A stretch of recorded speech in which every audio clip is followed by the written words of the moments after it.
you see all these inefficiencies and you're like, how can I be a better business owner? And this is what I want to challenge, I think, your audience and everyone here, is that storage is not that complicated.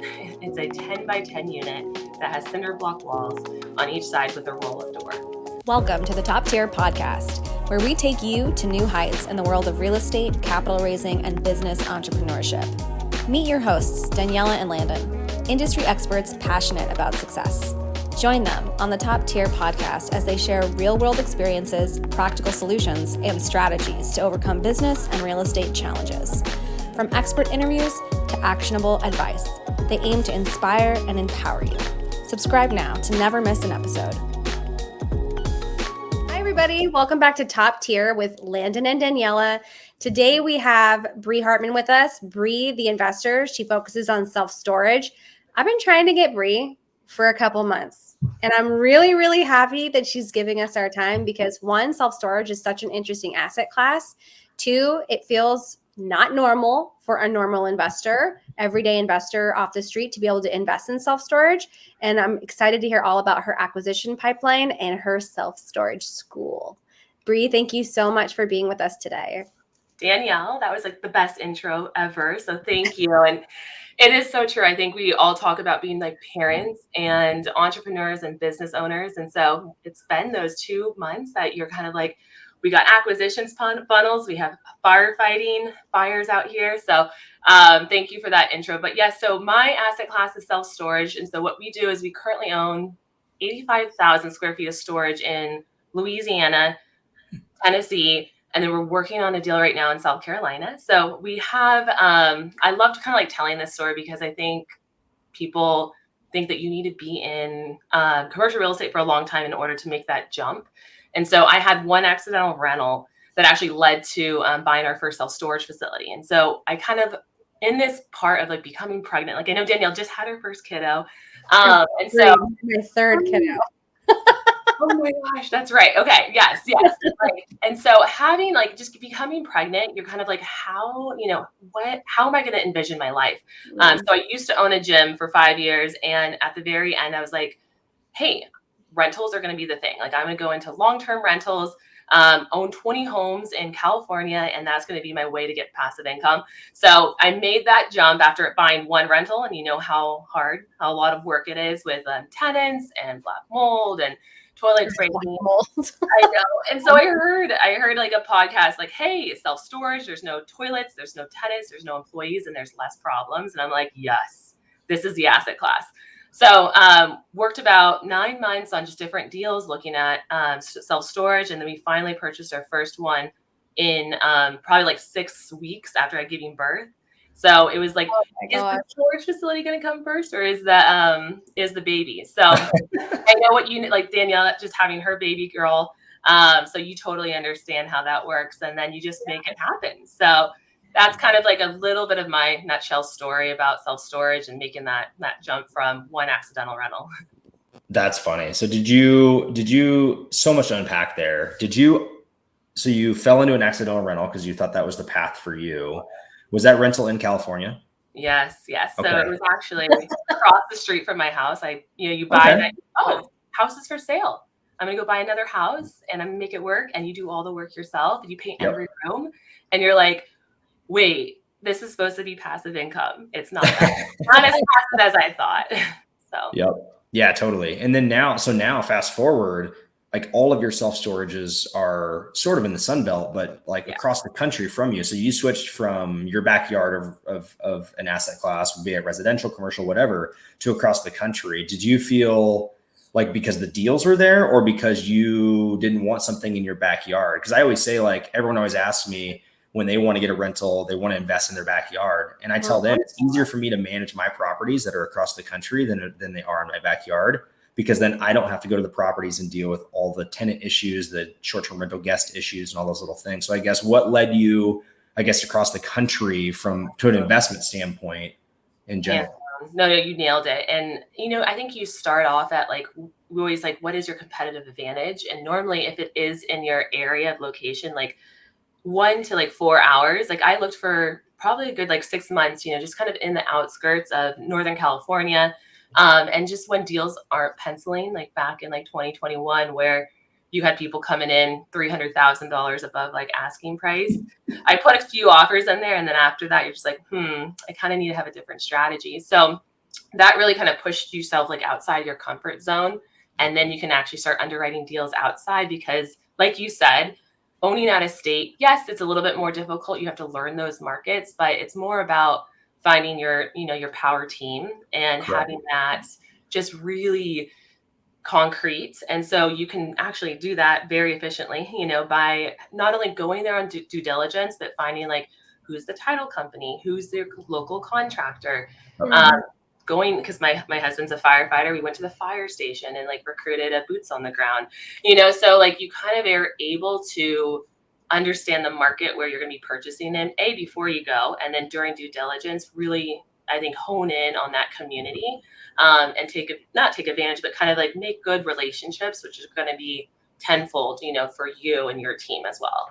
So true. So true. I mean, just yesterday, I host a meetup here locally in person in Bend, Oregon, where I'm at currently. And one of the hosts of the building that allowed me to host the meetup there, she wanted to invest in real estate and passive income very similarly, but couldn't afford our backyard here. It's very expensive here, much like it is in California. And so she looked elsewhere, ended up landing in St. Louis, Missouri. She bought 2 fourplexes. Okay. This was last year, 2 years ago, whatever it may be. And used traditional financing, 25% down, all the little things. Right.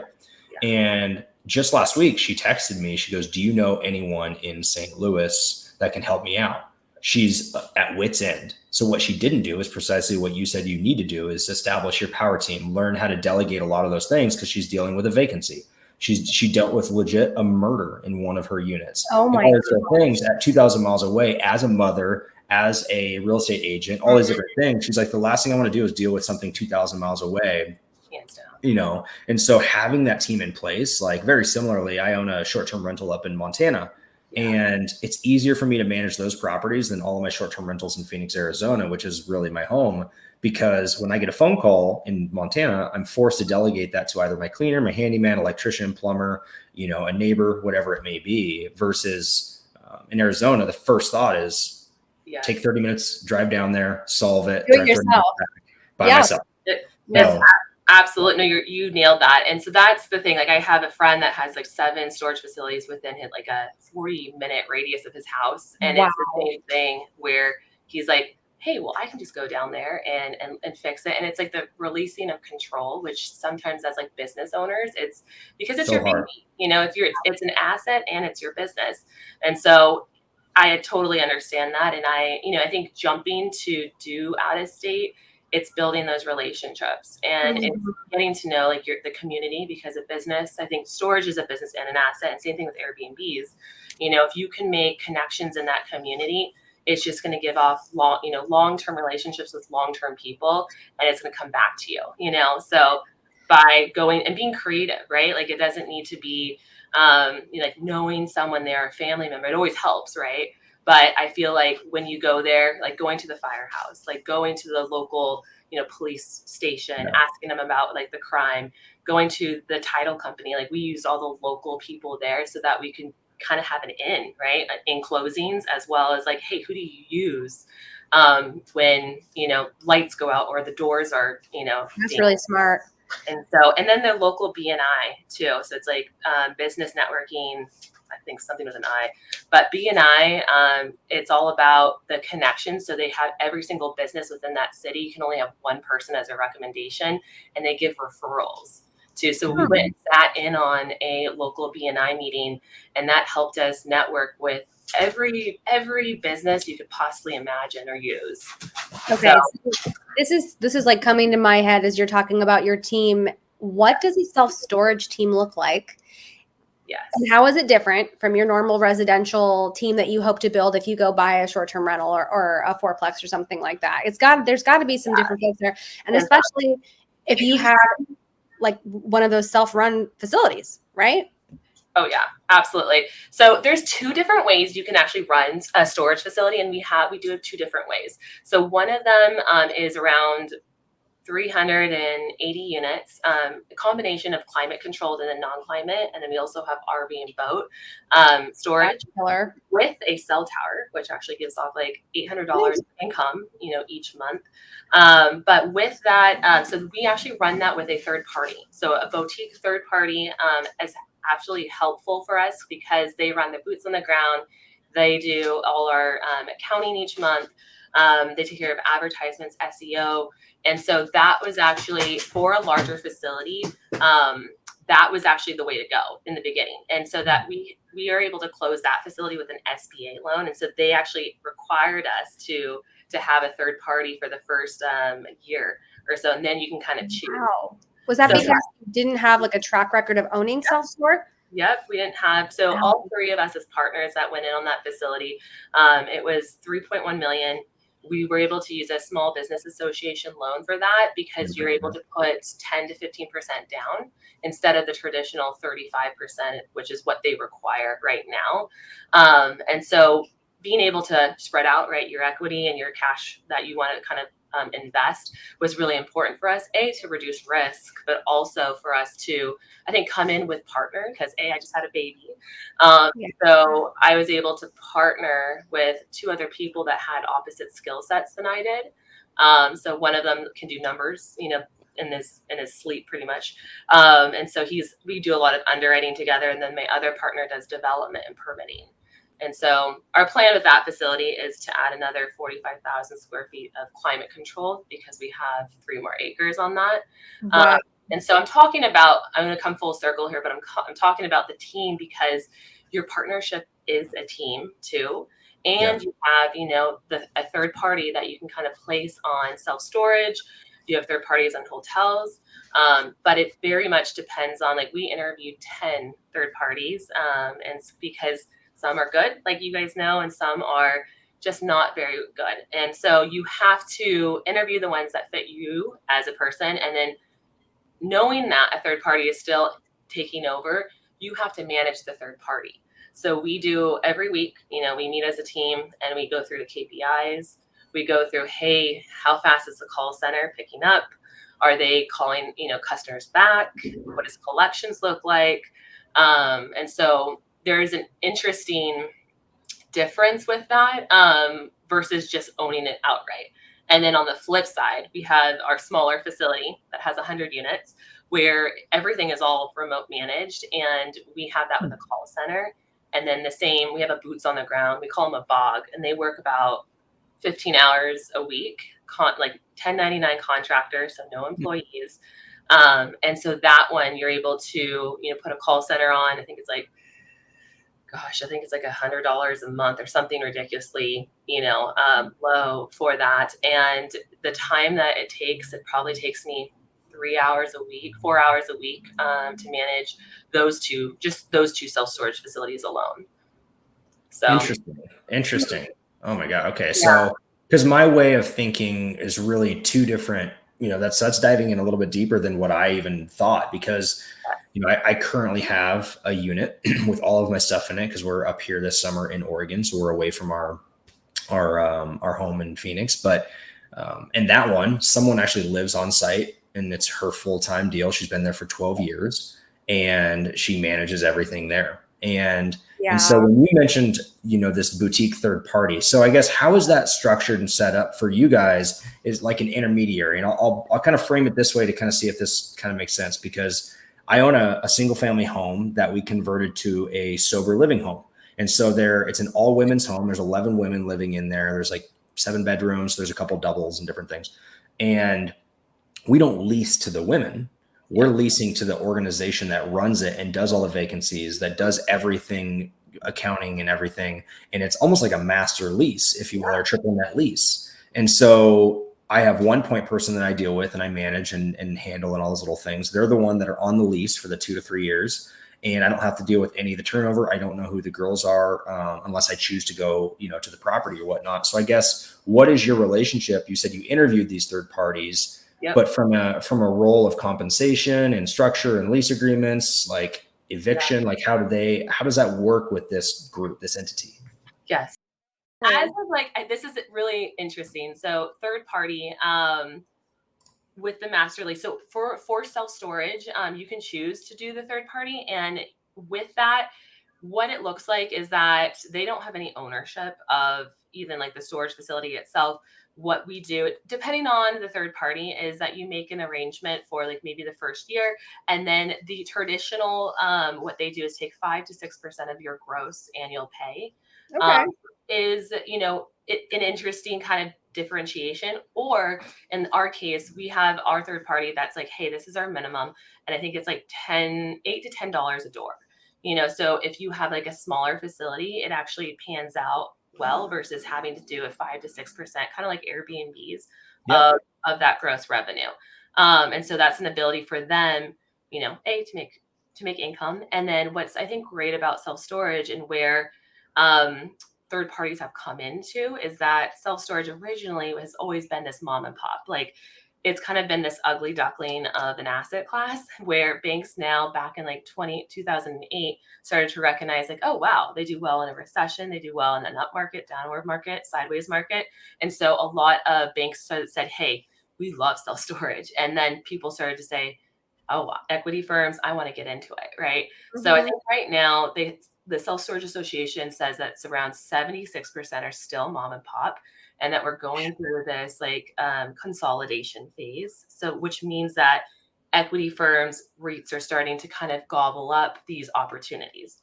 So when people say like self-storage right now is a really great opportunity to buy, in this market, it is one of the better opportunities.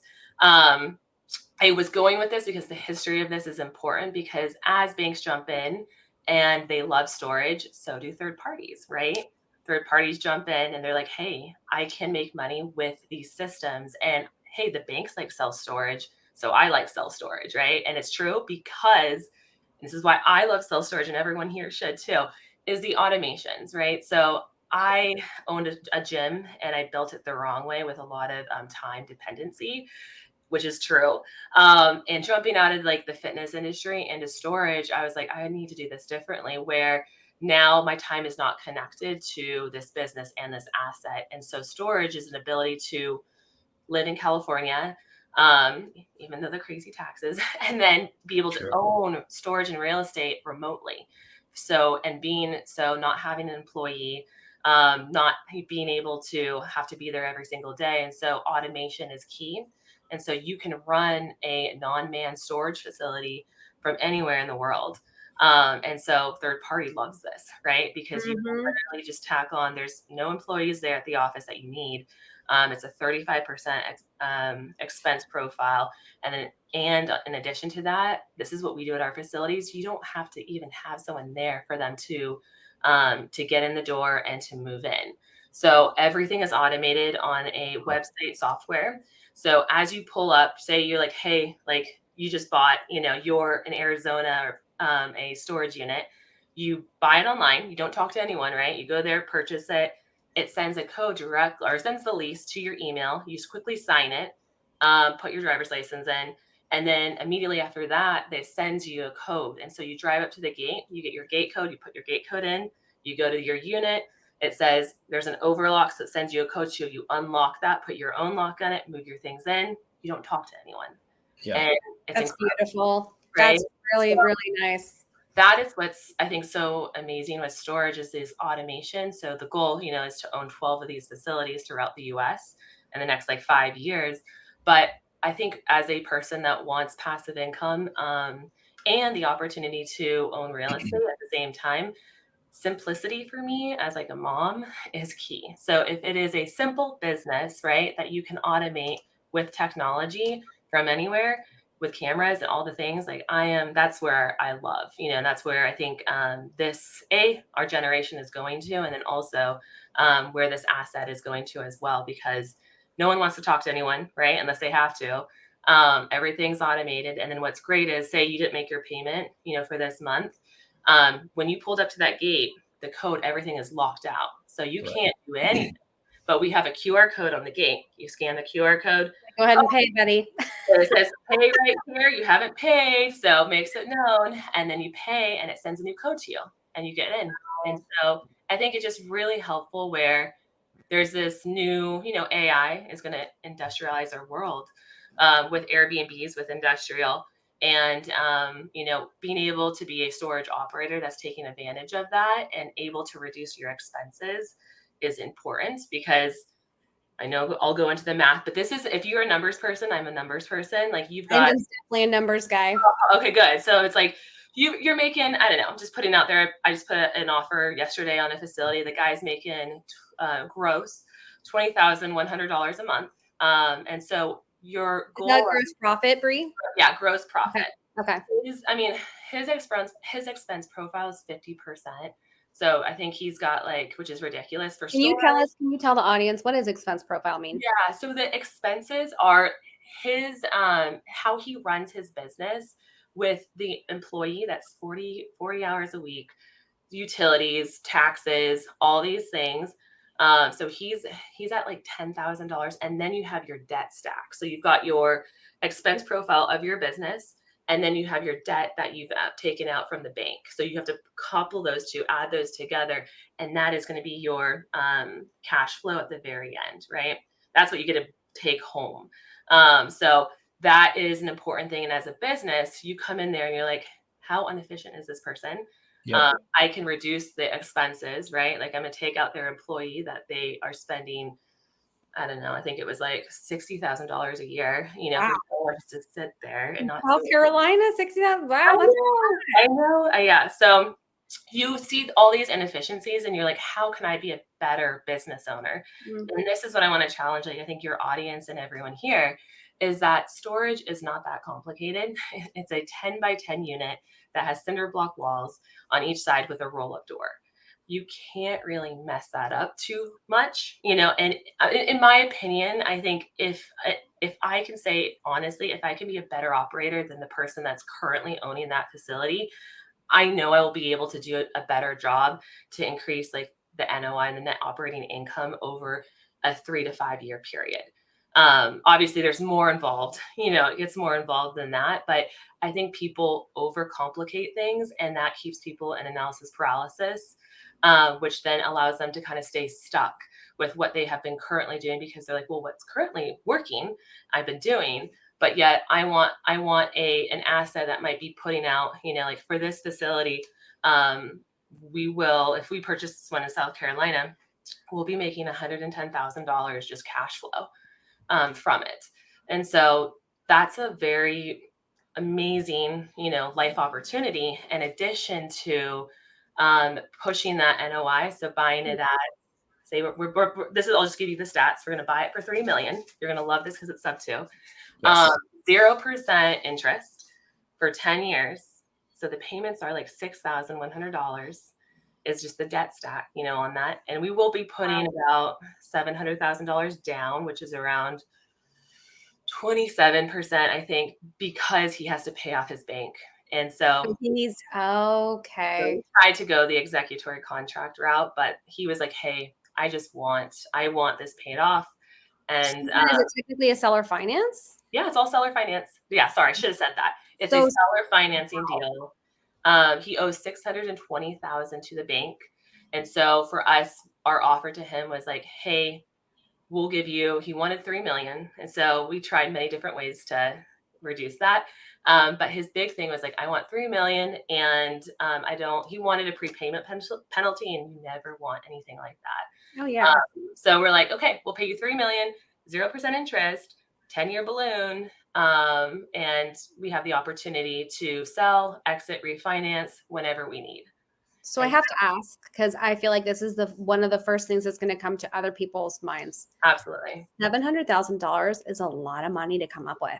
Yes, absolutely. How did you guys come up with $700,000? Do you have partners? Do you have private money partner? Like, what does that look like? Yeah. Oh, I love this. So I love private money. I am right now, I think just in my like real estate building portfolio, is that I'm not ready to quite syndicate yet. The first couple facilities, we used partnership money in that and kind of like divide and conquered. But this is going to be, we're going to do a raise but like a private money lender opportunity on the debt side, where they're able to come in, and we already have around 400,000 that's kind of already like put out there.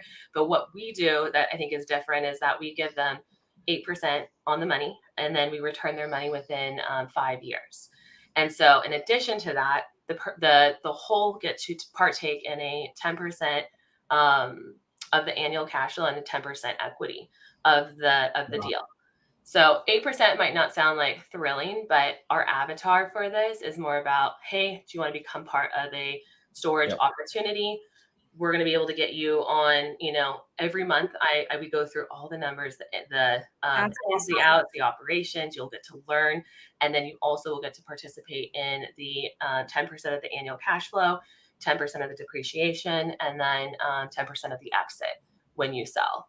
So it's a great opportunity for people who, I think 5 years can scare people, but when you're in commercial real estate, it's nothing. It's nothing. Yeah. If you have to, because like a lot of hard money and private money lenders, especially in residential, are like 6 weeks, 8 weeks, I don't know, 4 months. And then you have to come back and say, well, what am I going to do with my money again? Of course, you're going to give it to the same person, which is great, but it's always figuring out where are you putting your money.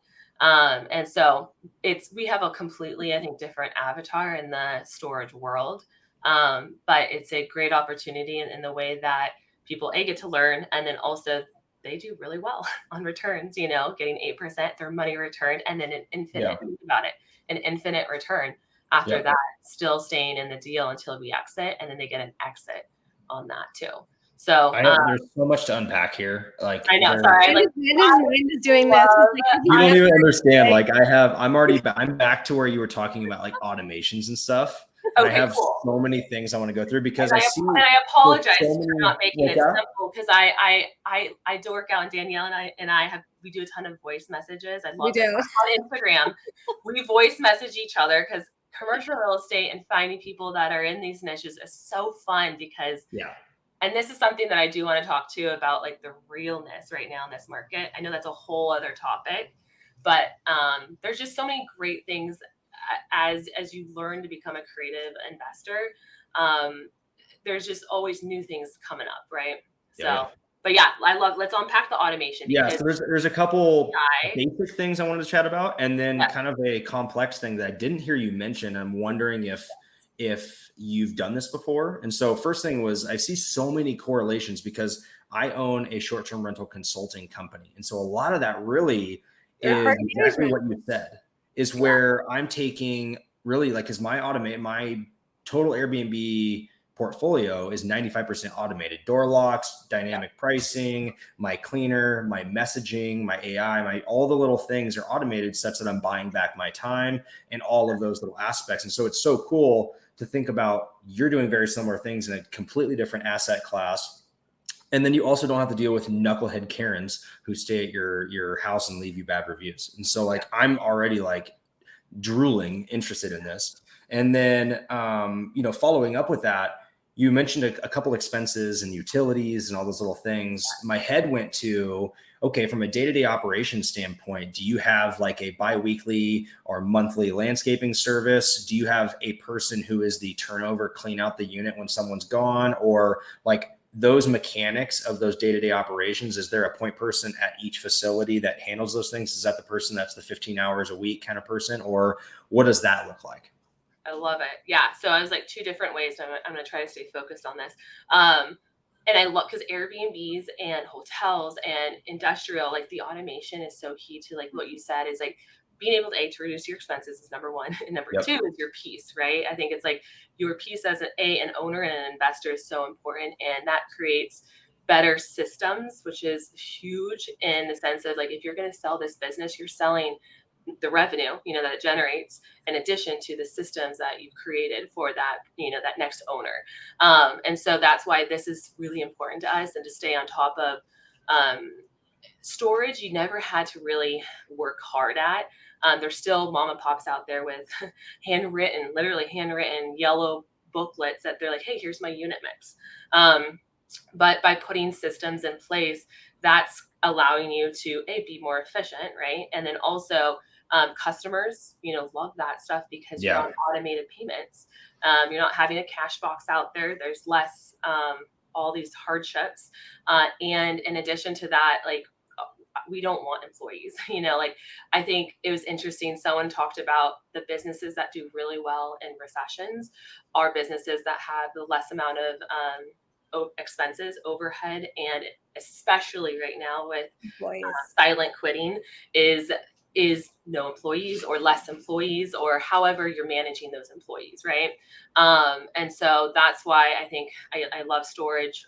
We bought, like you said, you had someone that lives there on site. Yes, that's great. But what we do is we have our office there. And so we're renting out that office for $1,000 a month of revenue to a small business. And now they have a store frontage right there, and they've got a bathroom in there and a sink. But it's another way for us to generate revenue versus someone sitting there for 40 hours, maybe twiddling their thumbs, hoping someone's going to come in. Right. And sadly for us, a street rate is one of the most expensive rates. So a lot of people right now, like we're trying to get them and train them, especially in Tennessee and Missouri and these different markets, that it's not always having to show up with cash. And so for us, we actually make it really hard.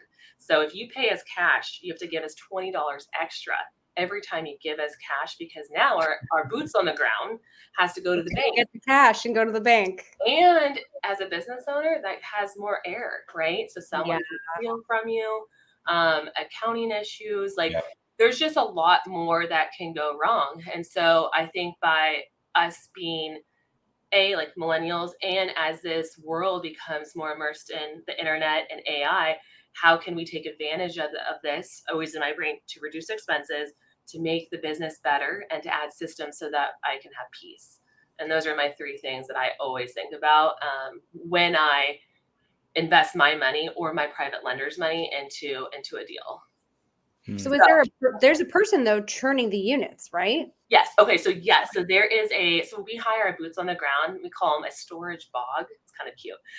But they work 20 to 15 hours a week. Their duties are very much to go do we call it a lock control audit. So anyone that had not paid, they overlock them with pretty much it's kind of like, that's not really Wi-Fi locks, but they have a transmitter in them so that if they pay at the gate, it sends them the gate code, and they can actually take that overlock off, so they don't have to have an employee come and do that. Mm-hmm. And so with that, they do lock audits. They make sure the premise is clean, because people are like kind of dirty, sadly, with storage. And that's the thing, is like sometimes there's couches, sometimes there's litter boxes. Like it's just, people aren't as nice as I always think they are. And so they're in charge of just making sure everything is clean. The pest control comes, like we still have little like service that we like contract, such as like a local lawn mowing company that he actually owns a unit. So we did a trade, which is kind of nice, just to reduce expenses again. But that this is really important, is that they only work 20 to 15 hours. And then I also have them doing organic marketing. So of course you're taking these flyers. Hey, if you want to go unit at an HOA that doesn't let you park your RV, she gets to go hand out those flyers to them. She's handing flyers out to real estate agents. Nice. Organic marketing is a huge piece. And of course you have a pixel in place. So every time, if you took a scan of that, now all our marketing, Google ads are going to be targeting them specifically. So there's different things that she does, but she does it all. Like this woman is incredible that we hired, and she built us a little kiosk box, and so just and very entrenched in the community, which then helps your business, right? So she takes pride in the business, and then she also is able to be like, hey, I can. My friend does this. He can go get this for half. My buddy does this. My friend does this. We do this over here. So like you said, like having to depend on people is important. And I think that's the first lesson I learned in becoming a parent, was that you got to release, right? You have to release control in order to reap reward.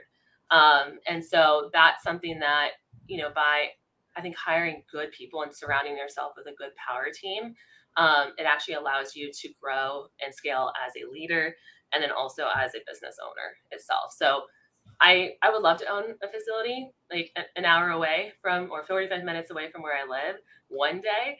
But I joke, I buy houses right now so that my daughter can at least have a feel and touch of that. experience. So, For sure. so we move out, not out of California. So. Yeah. I mean, this is where like I'm numbers guy, so interested because I'm learning every day, much like you are, and we all learn, and it's so fun to like have. There's always these little moments I feel like in my journey that I just have mind blowing lessons that I'm like, oh my gosh, I can't believe that's possible. All these little things. So you mentioned something, and you said it's 0% interest for 10 years, and then you mentioned and he potentially wanted to know or a prepayment penalty, and so a colleague of mine just purchased a duplex up in Montana that was on seller finance.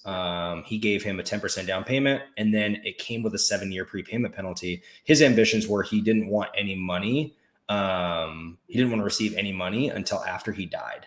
So kind of interesting, that whole thing. But anyway, but nonetheless, so I learned about something where a friend of mine, he was asking me all these questions about seller finance, more so the debt, the note, and the terms that we're able to come up with. Like we just did a deal where I closed last week where it was 0%, no payments for 12 years. So it's just literally silent equity sitting there. And a colleague of mine is asking all these questions, all these little things. And I'm just wondering where he's coming from. And he goes, I don't even care about the asset. I just care about the cheap debt. And so what he's doing is he takes that note and then he agrees with the seller. And this is, you could do this, I'm sure, on the self-storage thing too, but is because a lot of them are worrying about their capital gains and all those little things, especially at that dollar amount. And so let's say in 5 years, you're like, hey, I want to sell this thing or whatever, but I don't want to pay off that note because it's at 0%. You can take that debt and move it to a different piece of property so that when you do sell the self-storage, you get all of that capital liquid in your bank account that you can then go and tap into and put a bigger down payment or whatever it may be, all the while still having that debt at 0% you're making payments on. And so I don't know if that's something you've ever looked at. It's like debt substitution of moving the notes. But it seems like that could be something super powerful here because I would think a lot of these sellers, capital gains is a real conversation at that level. Huge. Yeah, absolutely. No, this is great. And I have heard of it. I have not played around with it too much. And because it's a commodity, right? Like interest rate's a commodity, selling debt, selling notes is a commodity. And it's a way that banks already make money off this, if you know it or not. And then for us as investors, we can do that too.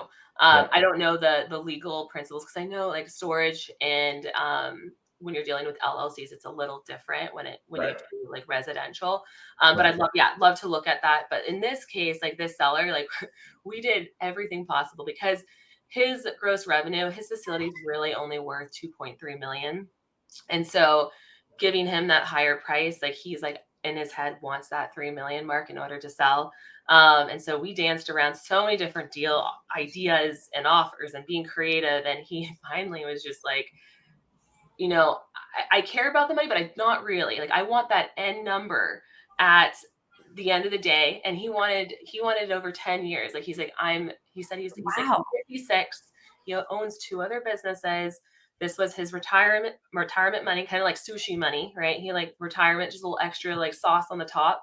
And so I had never had someone in a negotiation be like, I want to know at the end of the 10 years, because we were trying to get him to 3.4 million, just all these different creative ways how interest would accrue. But what's interesting is with storage and all these different assets is you never want to be locked in, right? You never want your equity to be completely locked in to something so that, because the goal is to, buy and hold is the goal, but you're also wanting to exit, right? To make that big $1 million and then go play Monopoly and do it again, right? So that is something that I think just learning wise is important to us. And that's a risk. It's a risk that you put out there to evaluate.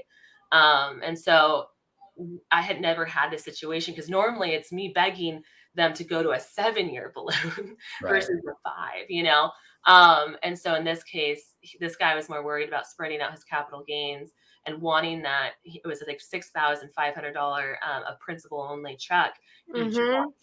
And so you're able to also tie that into your legacy and your trust, right? So like you said, the person didn't want to receive it until death. So that might be their gift to their kid. Absolutely. Yeah.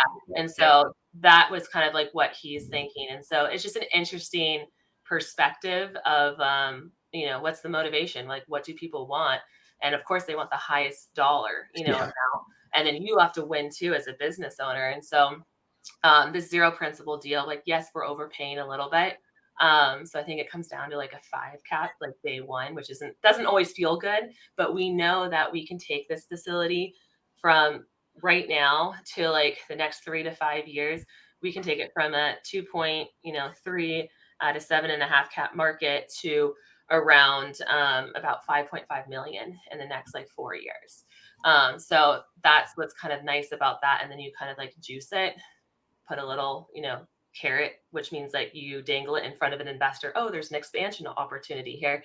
And then you put it on the market and you sell it for 2x your what you put into it. The multiple, right? So, Exactly. Bree, could you talk a little bit about caps? Because this is probably primarily a residential investor audience. And so, cap rates and what that means, I think it'd be great to hear a little more about that. Yes. So cap rates, it's an interesting with commercial real estate. It's pretty much just saying in a metric, what metric is this market creating as a return on your money? And I'm trying to make it really, really simple. And so a lot of commercial real estate brokers evaluate markets with a cap rate, and it's pretty much you're taking the NOI, so the net operating income, which means the total gross income that you're producing, minus your expenses that the business accrues. Don't count debt, right? You're not counting debt. That's your NOI, and then you're dividing it by the cap rate of that market to get the purchase price of what that facility is worth. Right. So I know that might sound complicated, but every market has different cap rates and they will fluctuate with how the market is going. Right. And so in this case, this is a probably it's an 80,000 population market. This facility is, we call it like a Class C facility with gravel. And so it would be evaluated at a 7.5 cap based on the commercial real estate comps in that market. And so I don't know. I know this can get really complicated because people can it can be overwhelming. Yeah. Is a high cap good or is a low cap good? Well, depends if you're a buyer or a seller. So if you're buying, if you're an investor that wants to buy, you want a higher cap rate. Yes. So like you want to buy at like a 10 cap, right? Versus you don't want to really like buy sometimes at a 5 cap. But if you have a seller financing deal, you're going to want to purchase it, for the cash flow. So it's like you don't love to look at the cap rates. But that's the thing is it's what is in your control. Cap rate is not in your control. And this is where I come back to cap rate's not in your control. It's based on the market. But what's in your control is your net operating income. So you can control that. And so if you are like this guy, he's grossing $20,100 a month. If I can push that margin to now $28,100 a month, that's an $8,000 spread, right? So that's going to increase the purchase price over time of that property. So even though we buy it at 3, we're going to exit, at 5 million, down the line. I can't do the numbers in my head really fast, but that's the thing is I'm not worrying 100% about cap rate. I'm worried about how much can I push my net operating income by increasing the revenue that it generates. So that's why buying underperforming assets such as storage facilities, industrial, Airbnbs, and knowing that, hey, they are 20% below, the current market, and being like day one, I don't have to fix one thing on that facility. If I increase rates now up to the market, which like for $100, 10 by 10, and it's under 20%, I increase it now to 120 day one. Yeah, I'm going to lose some people and I'm going to be okay with that. But now that's an increase of your net operating income and you didn't do one thing. Like you didn't have to do one expense, capital expenditure on that. It's an operational pull. So that's facilities I love to do is like, yes, you're going to put a tech stack, but that's not always the expensive part. It's the paint, it's the work, the gravel, like all these things to make it look nice. I want to know what is an undervalued facility. So I'm going to give you guys a tip. This is what I love to do with my self-storage school students is that we go on Google Maps, like Google, and I have them build a top 100 list. And so I say, go into your market. If you're in, like, I live in Sacramento, California, which is a large MSA, like class one, MSA. Or tier one MSA. So I'm like, okay, what is an hour outside of that on the outskirts? Pull up Google Maps. If you put self-storage near Placerville, which isn't, 45 minutes away, you're going to have all these storage facilities and businesses pop up. And then from there, you're going to go down that list to see which ones don't have websites, right? A lot of these mom and pop, 76%, still don't have websites outside of a large MSA. Now you're going to create a list on Excel with, okay, the first is like, which ones don't have great websites, which if they do have websites, can you actually run a unit from them online right away? Most of the time they might have a website that was, Wix from 2011. You know what I mean? It's just a really, really bad website. And you're like, oh, I can do better than that. And then, so those are the two key things. And then I look for what are facilities that are 3.7 stars and below. And then I, prioritize those. And then the rest can kind of go on the bottom, but I fill out the facility name, the reviews, the website, if they have a website or not a website. And then I start calling the facilities or the facility owner, right?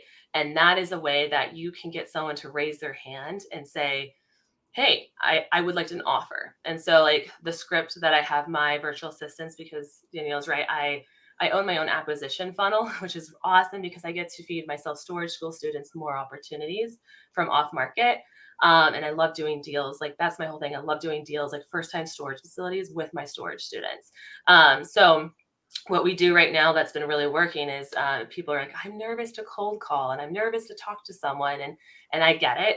But I don't want people to overcomplicate. You're just calling them and saying, hey, would you consider an offer? So I always say, hi, my name is Bree. I saw your facility online and I really liked your green doors.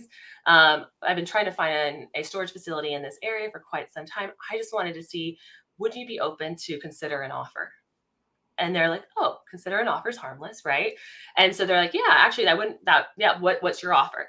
And then I kind of go into, hey, I need to, in order to give you an offer, I kind of just want to hear a little bit more about your facility.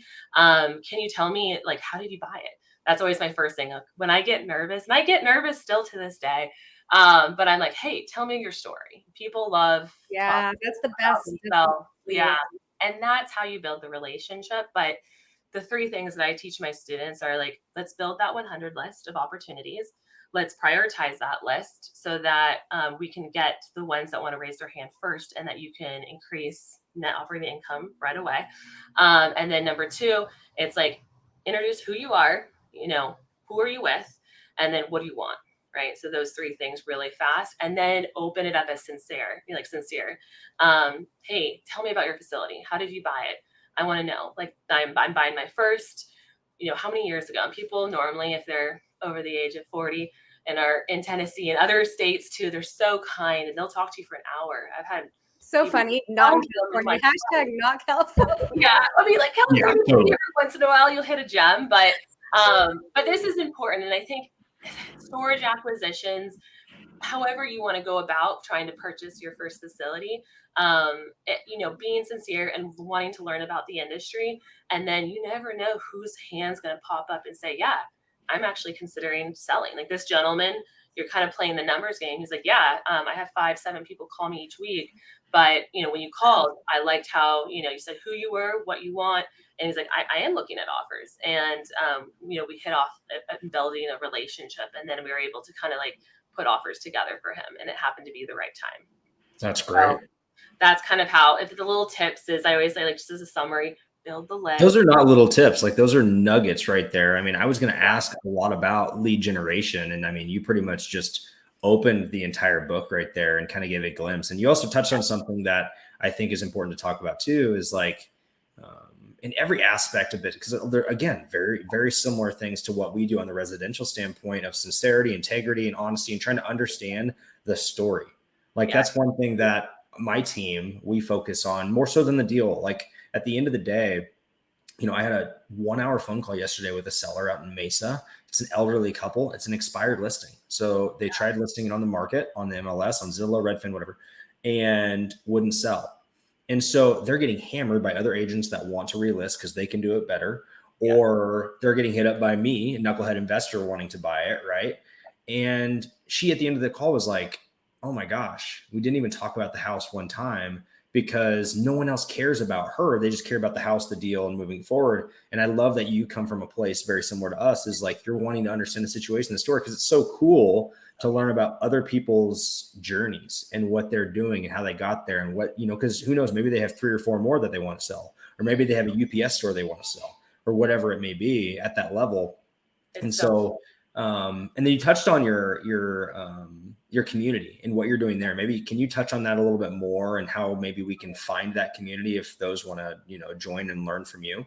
Absolutely, yeah. So we started the self-storage school in the need of people saying, "Hey, I want to buy my first storage facility," and I'm like, absolutely. Like how you want to teach the things that you wish you would have learned and not had to make like 8 months of mistakes. Preach. So Yes.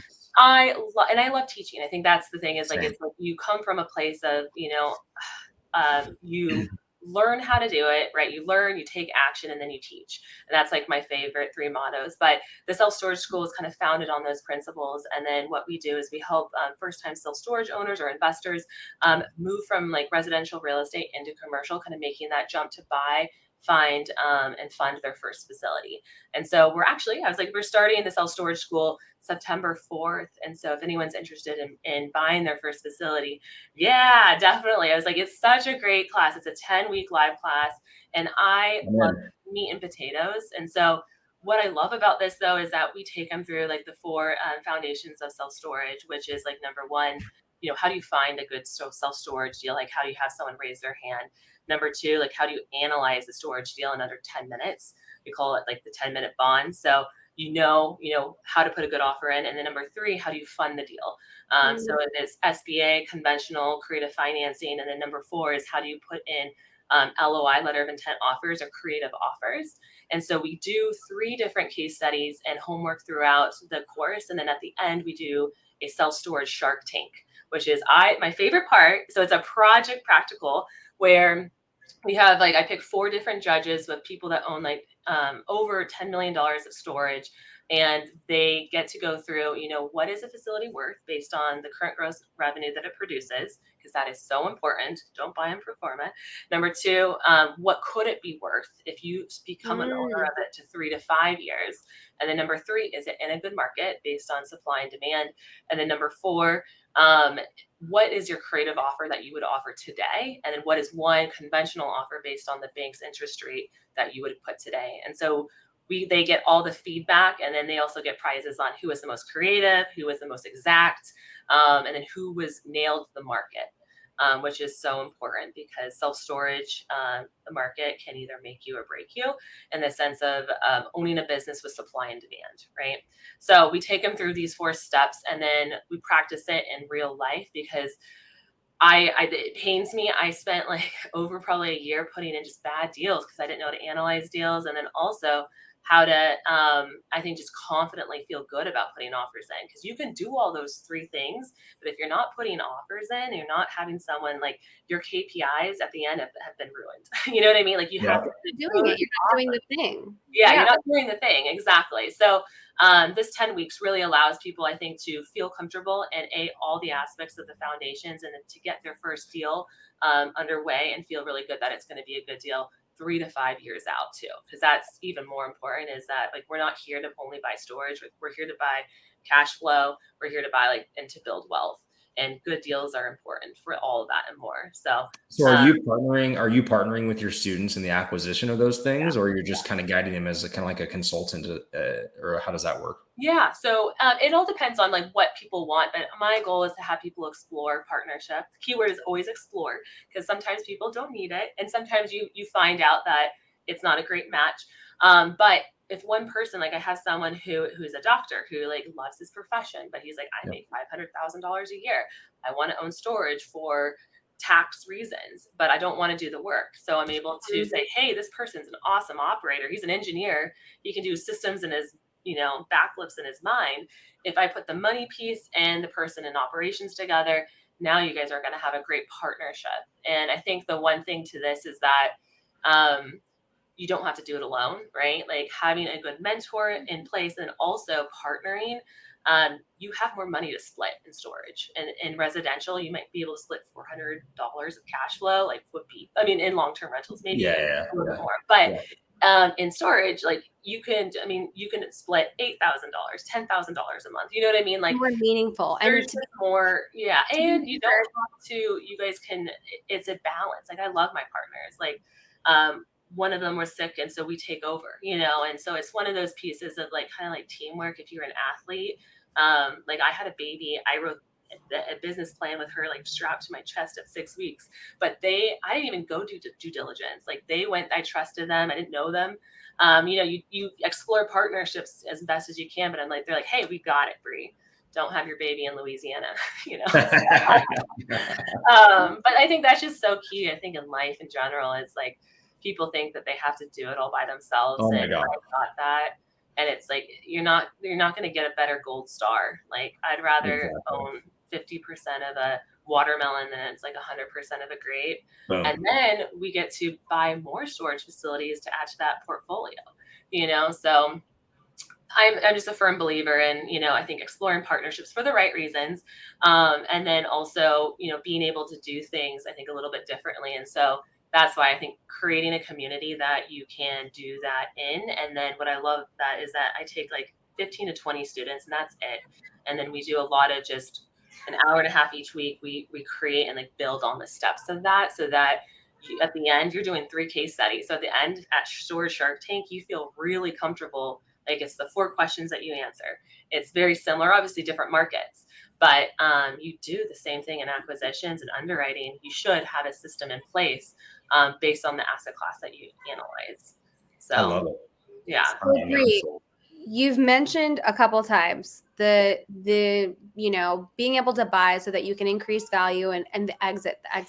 But I heard you say earlier that the goal is to have 12 self-storage facilities. How do those 2 things, how does one equal the other? And why 12? What's so special about 12? I know. I was like, that's a great question.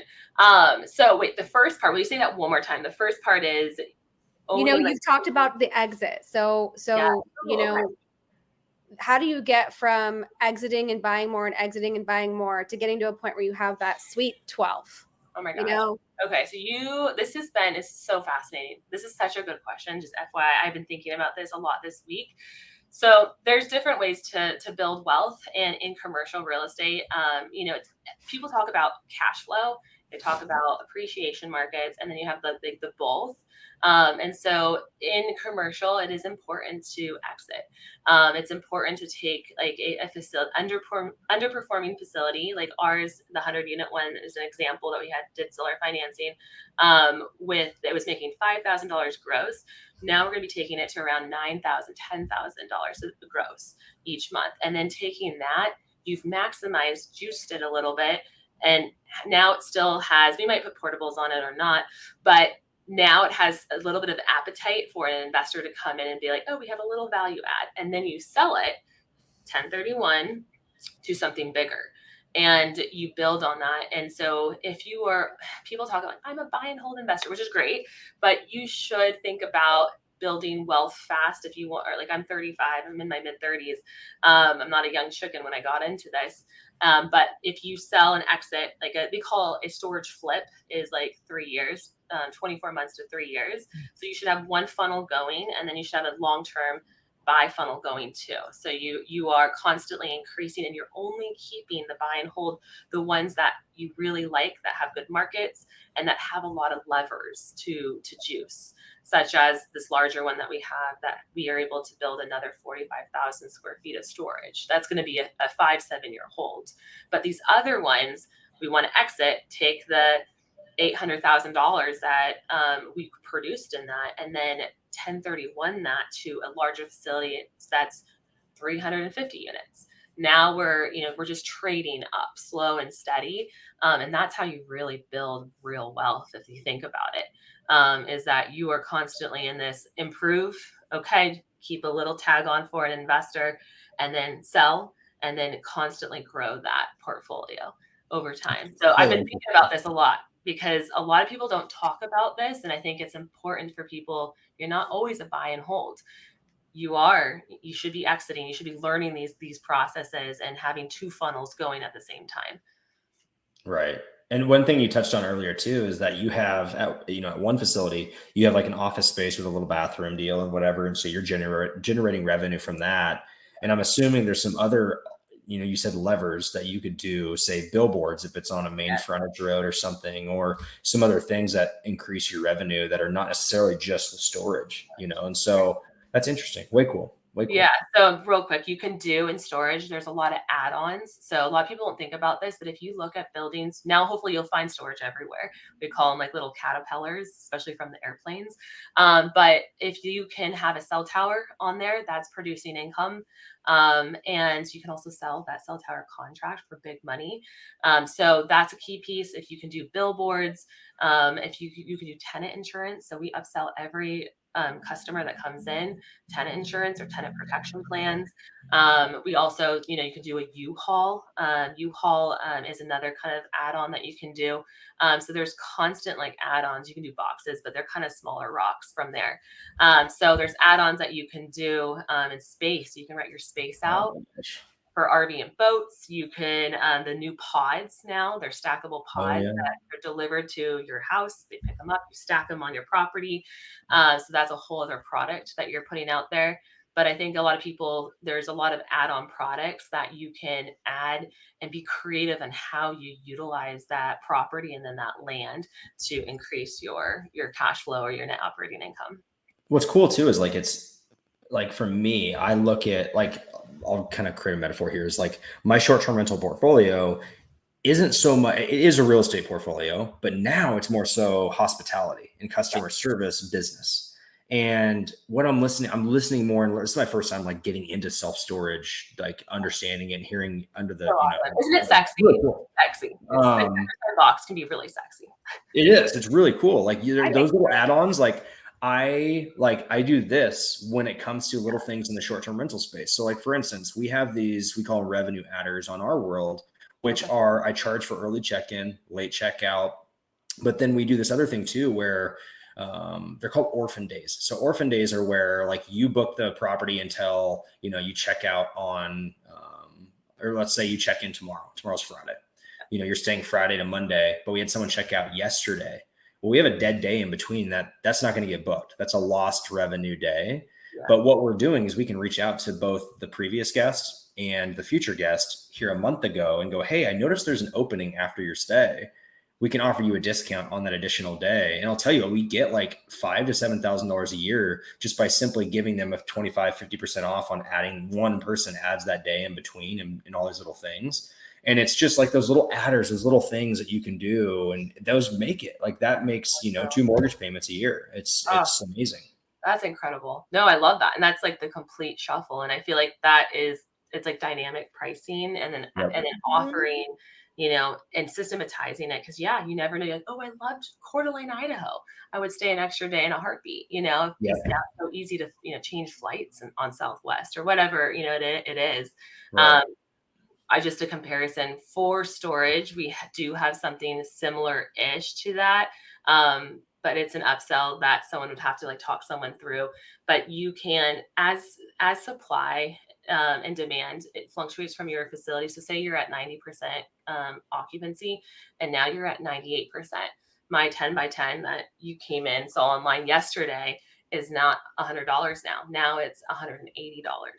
And so the demand, there's a lot of AI and softwares that you can put on there in the tag team that like understands the market around you. And then also the demand of your facility, because you never want to be at 100%. You always want to be pushing rates every single month. And in storage, which is different than residential, but very kind of like Airbnbs, is that you get to set the price each month on that tenant. So you sign a contract saying, hey, you came in at $187 a month. But next month, what our goal is every 6 months, 9 months, sometimes you increase prices by 5%, just enough that it doesn't completely harm that tenant, but it's also generating more revenue every single year. And so dynamic pricing on any business like hotel, Airbnb. I know you guys Huge. have that. It's huge in the way of increasing the net operating income, driving that factor, beating inflation, and then being able to increase that over time. And stay competitive with the market as well. Because the person that hurts you, is like the Airbnb, that person that's like, oh, I'm going to charge, $50 a day and not care. And mine is just, and it's gorgeous. And they just like they're not in it for a business. They're in it for like just the fun. And that person harms you more than, the other people are being competitive to that. So we always like to kind of, we are very, we call our other fellow storage operators and owners and say, hey, where are you in the market? How can we be a team, which is interesting from, I think, other industries. Oh yeah, that's super interesting. Which is kind of cool because we want them to do well, because then that allows us to do well too. Yeah, it's great. Yeah. And what's cool too, like I think about from a retention standpoint, and I'm sure there's a metric or a Webster's dictionary phrase for this. I think about from a standpoint of like, I have pest control at each one of my properties. And like, for me to switch a pest control company that is an invisible spray is going to be like a long time. Like there's just not a lot of turnover, unlike a pool where I can see if it's dirty week over week and be like, okay, you're not doing your job, move on. I think about from a retention standpoint of you increasing pricing in 6 months, 3 months, 9 months, whatever it may be. I mean, I'm in a position right now where I just got my storage unit increased by $60, whatever it was. Yeah. And it's in the middle of summer, number one. But number two, like the amount of cost, time, resources, all the things it would take for me to move to save $60 to a different unit is just not going to happen. No. And so I just think about the retention of keeping those people. I guess you may not know this stat, but length of tenure of each box, if you will. Yeah. So a lot of our tenants have, I should know this more though. I would say we have a lot of tenants that's been over 10 years. Right. And so the turnover that does happen is when you put specials on your facilities. And so this is something that like even Danielle and I talk about, the things that aren't so great, right, in this market right now. And I think that's a lot of people will talk about the good, but the bad too. That's happening. I know with business owners in general, people are hurting. People are hurting in many different ways. If we are in a recession, no matter who says what, we look at these yield curves, and occupancy has been a little bit suffering in different markets. Some markets they're doing great, hasn't been hit. Other markets, there's a few in which we have our facility in, and so it's been hit with a good 8%, off our occupancy. And so what has happened is that we've had to be creative in the ways that we market and storage. Back in 2020, in the past 10 years, has been we've had it too well. Like operators have not had to spend marketing dollars on Google ads or go out there to HOAs and put out flyers. And so we're trying to be ahead of the curve because a lot of operators are suffering, and they bought. We're very fortunate. Ours is doing quite well in the sense of like we're cash flowing and we're doing great in the market, but we did have an 8% hit. But I have colleagues of mine where there's been a 20% hit. Oh, wow. And they bought in 2020 where their rate's coming due in the next year. Oh God, they bought yeah. So hear this. This is and it's sad. You've got commercial real estate's different than residential, so you don't have a fixed interest rate for 25 years. It can be fixed for 5, sometimes 10, depending on how you negotiate with your loan or bank. And so people bought high prices in 2020 for a 3.2 4% interest rate. And now their loan's coming due. They bought really high. Their net operating income has decreased, and they're below 20% of what they thought they were going to be, because 2020, everyone was moving. Moving is a big piece for storage. The more people that move and buy houses helps us. And so having not only, a decrease in occupancy, and now with the recession, and now their loans coming due, that their rate's going to increase to 8.5% from a 3.2 to 4%. That's double your debt stack. So right now, it excites me because I'm in acquisitions. It has been really hard on storage owners and operators, especially people who were new or overly positive in their underwriting. And now they're going to pay a little bit of the consequence because now their facility that they bought, say at 3 million, is now worth 2.5. And they're, and so they're going to sell, if they have to sell on that exit, because they're not going to make ends meet, they're going to sell at a loss. Yeah. And that's the nuance of commercial. Syndications are in the same trouble. They're not paying, their LP investors. So there's a lot of, I think in this, I love talking about the bad, because if someone doesn't talk about the bad, they are not anticipating risk. And Danielle and I have talked about this a lot, where sometimes you have to grunt it out. Sometimes you have to get creative in the way that you market yourself and you show up for your customers and you provide customer service and all these things. Going the extra mile in a recession to make sure that you're constantly increasing your net operating income and your occupancy is very important in this regard. So there's one facility that we had that is not doing as great as we thought. We've lost occupancy from, I think it was like 88 to now it's like 67, which is a big hit, but we had bought it with seller financing. So, to us, that's okay, but we are pushing, marketing dollars organically. We are pushing things in different ways. We had a little bit of, we had our very first person that decided to live in a unit. So this is another thing that happens. Wow, that's an eviction we correlate our drop in occupancy because of this person that was causing trouble. Wow. And feasting in a unit and causing more rats to come, even though you have pest control. So we were able to evict that tenant, and it took us 2 months. And then sadly, he went over to another colleague of ours, storage facility, and now he's just a bad human. And now rented a unit, is living in there, so now we're now in a pact. If any person that lives in and we're having trouble, make sure you call your other facilities so that they can cross that person off. But I'm talking about the bad things because it's real, you know what I mean? Yeah. And I think you just have to underwrite conservatively. And I also look at this as a perspective of opportunity. In acquisitions, like right now, people are hurting. I have been having more sellers raise their hands saying, I want to sell.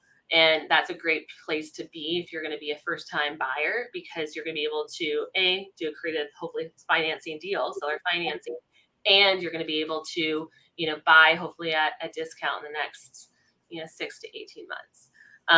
So it's, pros and cons of it. It's just always being sure. And that's why in the self-storage school, analyzing a deal, looking at supply and demand, is so crucial to making a good judgment and then putting out a good offer, because the two things in an offer that matter is the purchase price that you purchase it at, and then the structure that you place that deal under, which is really important. So that's my little bad scoop but I think it's important, right? Like so much is, yeah, for sure. I mean, even from like the short term, we could sit here for the next 6 hours and go through Airbnb horror stories and whatnot. So I guess someone living in the unit could be a horror story for sure. Someone damaging the roll-up door, or the gate to get in. But I guess other than that, I mean, I guess non-payment, so you have to remove and do storage wars, right? I guess those are your bad things that can happen. Yeah. In commercial though, it's I feel like this is one of the horror stories that is underrepresented, and it's one thing that we don't talk about is commercial debt stacks. Commercial debt is so different. It's 5 to 7 year loans.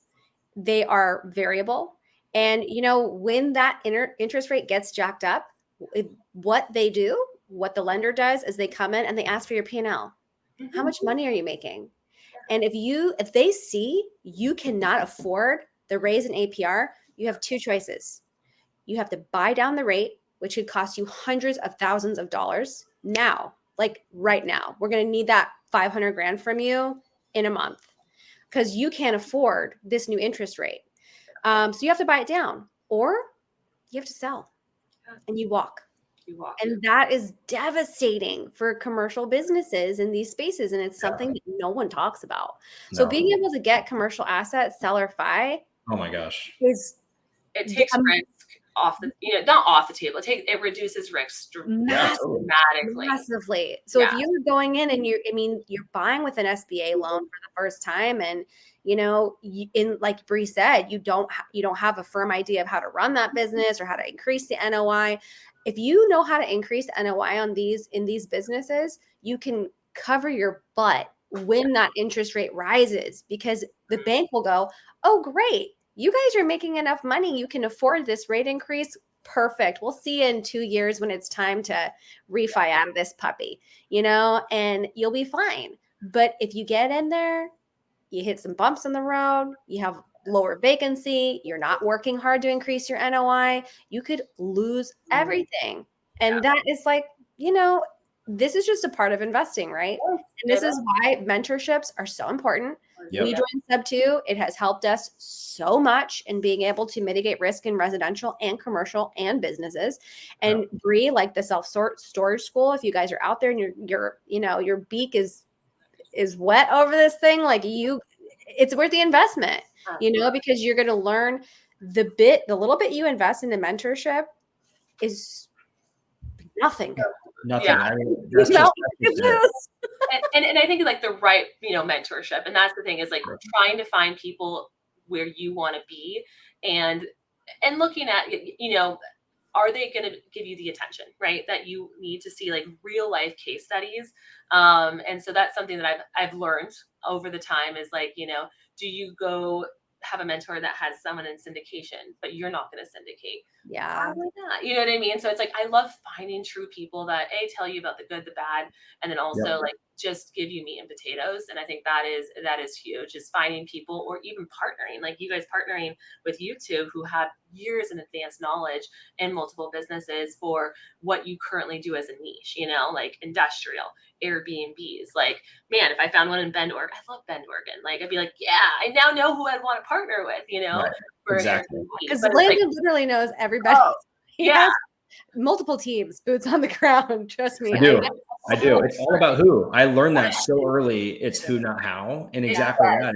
And like, even in the mentorship that I'm in with Sub 2, like early on, I leveraged someone like you's credibility when I'm talking to these self-storage sellers and owners by looking up your 100, right? And so like for me, I would call and say, yeah, my partners and I own a 318 unit or whatever it was in Louisiana and South Carolina, all these little things, and leverage your credibility to get in the door to start having those conversations. Had I not joined your community and worked with you and whatnot, I couldn't say those things and be a part of that and be introduced to those opportunities. Like, people leverage my credibility all the time of deals that I've told stories time and time again, the sober living, all these little things, so that we can partner and do deals together. Like, I'm working on 2 right now, residential, that came about from me telling a story about my sober living home. That I got a phone call that they were like, oh my gosh, so interested. I found this home. Can I just pay you a consulting fee to help structure it for me? And so it's so cool and critical. Like, you get out and talk about what you're talking about. It just brings more business to you. So it's so cool. I love it. And I like Pace talks about, like, why aren't we partnering? Like, I was like, Daniela, why aren't we partnering? So it's so cool. It's just the beginning, because I know for a fact I will own self-storage, but it won't be by myself. And I don't have the time to sit here. And I was actually going to be like, hey, Landon, we should buy some stuff.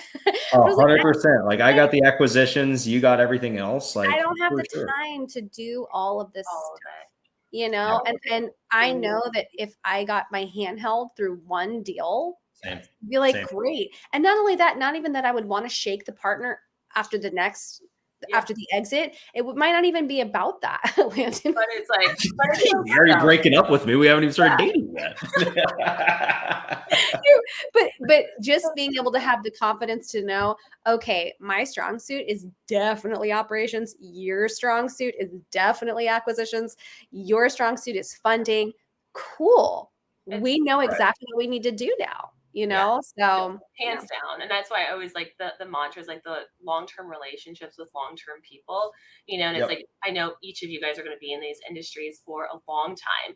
And so that's why it's so nice to meet people that have these experiences, and then I get to, it's bouncing ideas off of one another. Hey, Daniela, what do you think about this? Or like, why not go to you're like, hey, Bree, you want to go to a conference? And so just it opens up so many opportunities to long-term relationships with long-term people. And like you said, it just sparks little breadcrumbs that you get to kind of like walk through and still stay in your lane, but getting to invest. Like the big goal is like investing with other people, right? Yeah. Like believing in what your project and that you're a good operator. Because that's my thing of that, I don't care about social media and what you're talking about on, how big you are, your followers. It's how good of an operator are you? You know what I mean? Like, and those are the people that I look up to, and I'm like, I would do deals with them all day long. And that's long-term relationships, you know what I mean? Built over time from people that have been in the industry, and had those connections and have those,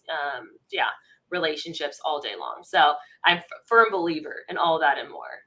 Yeah. And then, I mean, your community and what you're creating too, you touched on it earlier, is like, I'm at a point now where, sure, I love doing deals and buying properties and wholesaling all the things residential and what I'm doing, but I get more fulfillment in my heart empowering someone, showing them from them not even knowing what an interest rate is, like I didn't, and all these things, to getting their first deal, their second deal, buying their first rental property, wholesaling their first, like making their first dollar in real estate. I get more out of that I had that impact that they'll carry along with them. And there's also a world that we're going to coexist and partner. We're going to coexist, and they're going to be able to provide something for me way greater than what I just provided for them, and blah, blah, blah. And so that's what's beautiful about this industry and this community that we have, that I get to be around a Daniela who knows you, that puts us in the same room, It's so true, hands down. And that's where I think building that community of know, like, and trust in those people and keeping them around, and then tossing ideas back and forth is huge. And that's why, like, I think creating like the self-storage school, for helping people to get their first facility, because it is a very niche asset class, and it's like, how do you even learn how to make that jump and taking people through those steps. So, but I was like, I created this awesome self-storage quiz. So I would love for you guys and your audience to go take it, but it's great because it talks about the 4 different self-storage investors. Like, what are you? What type of self-storage investor are you? So if you guys go to like the selfstorageschool.com, or on my Instagram at Bree.theinvestor, you can take the quiz. And I'm fascinated. I'm going to be like, Danielle, which one were you? And same with you too. I'm like, which one were you? So it's kind of fun to see, like, different investors and different mindsets with risk, money, skill sets. And you can kind of like see who you would partner with the best. And then also, like, do you guys have the same core values? And I feel like that's very similar in many different asset classes, as well. Absolutely. Bree, I'm so grateful for your time. And thank you for already putting we were going to ask, how do people find you? Now you know how to find you. I was like, love, if you guys do, definitely come say hi on Instagram. I love saying hi with Danielle and I met on voice notes on Instagram. Yeah. So I will send you a voice note because I love them. And hearing her personality, I was like, oh my gosh, we are the same person. So we got along really well and became instant Instagram friends. So we'll have to meet in real life though. But if you guys want to follow me or ask any questions that I think just came up, because I know we went through many different topics, which is, I love. That's how my brain works, is like fun topics that are real. But reach out like at Bree, and then Bree, BREE.theinvestor, or you can go to selfstorageschool.com. So. Cool. Thank you so much. Thank you. Absolutely. Have a great day, you guys. All right. Take care, everybody. All right.